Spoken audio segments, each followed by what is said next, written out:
সোফায় বসে TV on করতেই দেখলাম আমাকে আর বাবাকে একসাথে খবরে দেখাচ্ছে, আর রিপোর্টার বলছে উনি হলেন চৌধুরী সাহেব। উনার টাকার পাহাড় থাকলেও উনার সন্তান আজ অবহেলিত। উনার সন্তান ঢাকা শহরের বিভিন্ন ডাস্টবিনে খাবারের সন্ধানে ঘুরে বেড়ায়। ইতিমধ্যে চৌধুরী সাহেবকে পুলিশ গ্রেফতার করেছে। উনি তার সন্তানকে কিভাবে অত্যাচার করে তার একটা ভিডিও আপনাদের দেখাচ্ছি। ভিডিওতে দেখলাম গতকাল বাবা যে আমার থাপ্পড় মেরেছিল সেটাকে যেন ভিডিও করে ওদের দিয়েছে।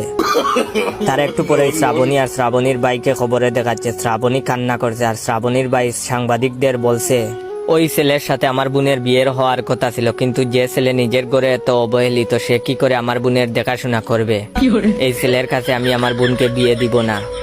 খবরের মাঝখানে এইবার অনন্ত জলিলকেও দেখা যাচ্ছে।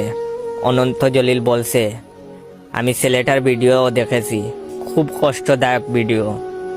খাবারের সন্ধানে ছেলেটা পাগলের মতো ডাস্টবিনে খাবার খুঁজছিল।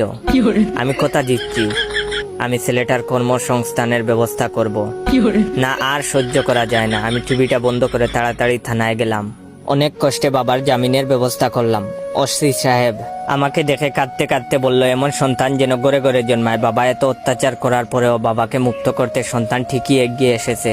জেল থেকে ছাড়া পেয়ে বাবা আমাকে দেখেই বলল আমি আজ ইতিহাস করব। বাবার হাতে ছেলে খুন, তোর মতো কুলাঙ্গারের বেঁচে থাকার অধিকার নেই। আমি দৌড়াচ্ছি আর আমার পিছনে বাবা, আর বাবার পিছনে কিছু সাংবাদিক যাদের খেয়ে দেয়ে কোনো কাজ নাই।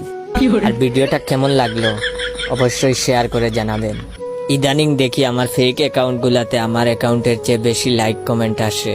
এগুলা দেখার পরে অনেক কষ্ট লাগে। আমি এত কষ্ট করে ভিডিও বানাই আর আমার আইডিতে লাইক কমেন্ট কম।